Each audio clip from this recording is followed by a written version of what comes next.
Unfortunately, Media Watch has got all their little knickers in a twist. Oh, yes. Their big granny undies in a twist because they can't believe over at the ABC, where they're all wearing the fawn cardigans, that we're over here having fun, flashing around some boobs and willies. Have Kyle and Jackie O been snooping in my drawers? Hello, and welcome to Media Watch. I'm Jonathan Holmes. We don't often venture into the wilds of FM radio, but this week we wrote to Sydney's Today FM about Kyle Sandilands and Jackie O's breakfast show. Kyle and Jackie reckon we're best ignored. I said, Jamie, they're the ABC, not the FBI. You don't have to answer anything. They act like the fun police. They are the fun police. Have you heard the way they criticise Media Watch? Everybody obeys. Of course you are.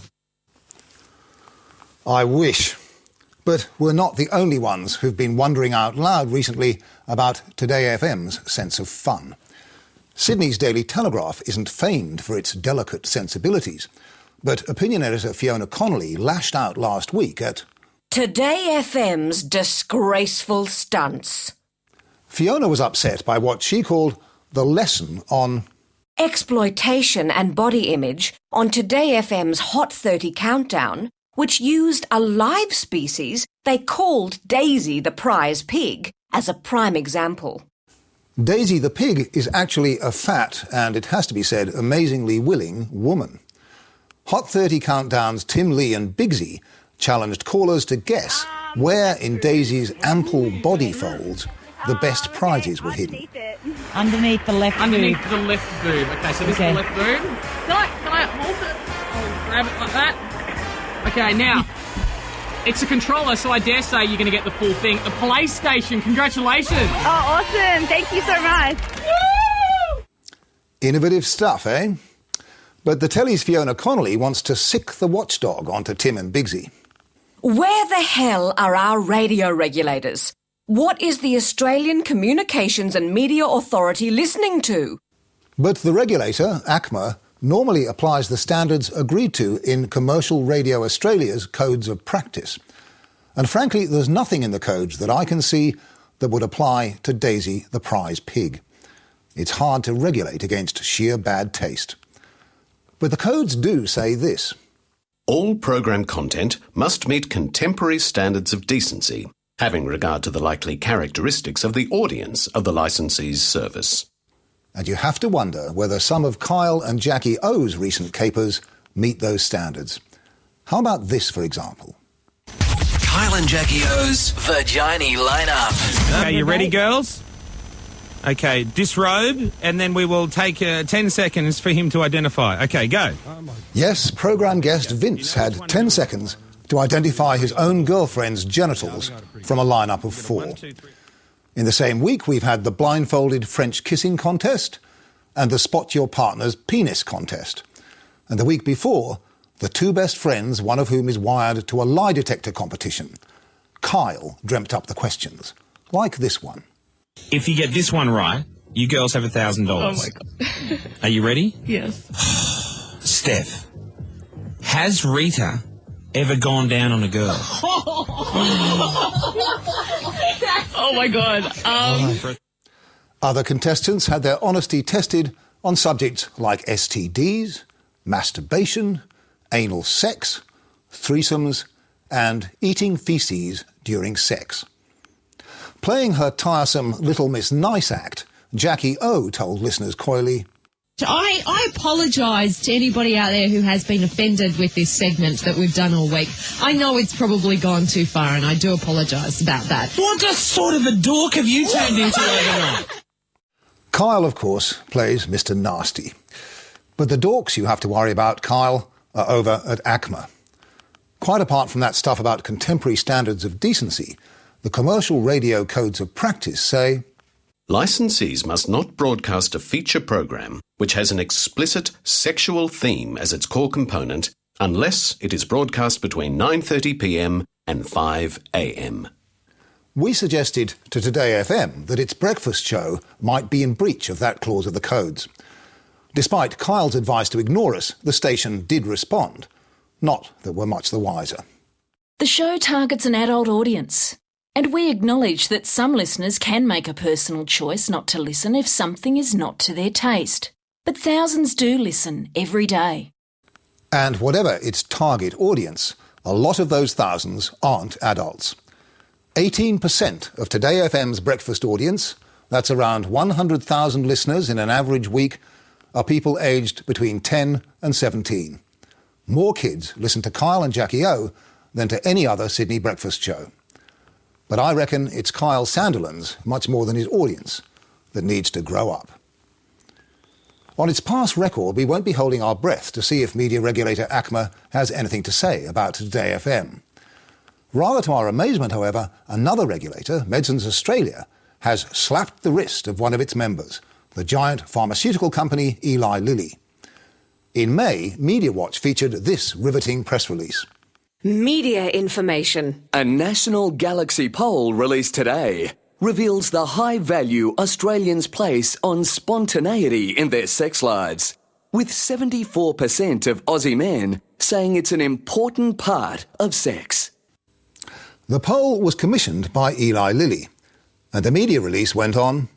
The research coincides with the release in Australia of Cialis Once a Day, which is a prescription-only erectile dysfunction treatment manufactured by Eli Lilly.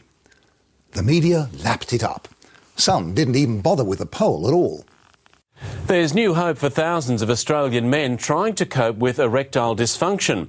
It works in much the same way as Viagra, but adds a welcome dose of spontaneity. The consumer organisation Choice complained to Medicines Australia that Eli Lilly's campaign breached its code of conduct, designed to stop prescription medicines from being advertised direct to the public. According to minutes that recently found their way to Media Watch, Medicines Australia's Code of Conduct Committee agreed and ordered Eli Lilly to withdraw the media release from all websites or other media within its control, pay a fine of $60,000. It's nice to note that Medicines Australia has some teeth, but in Choice's view, they're pretty small ones.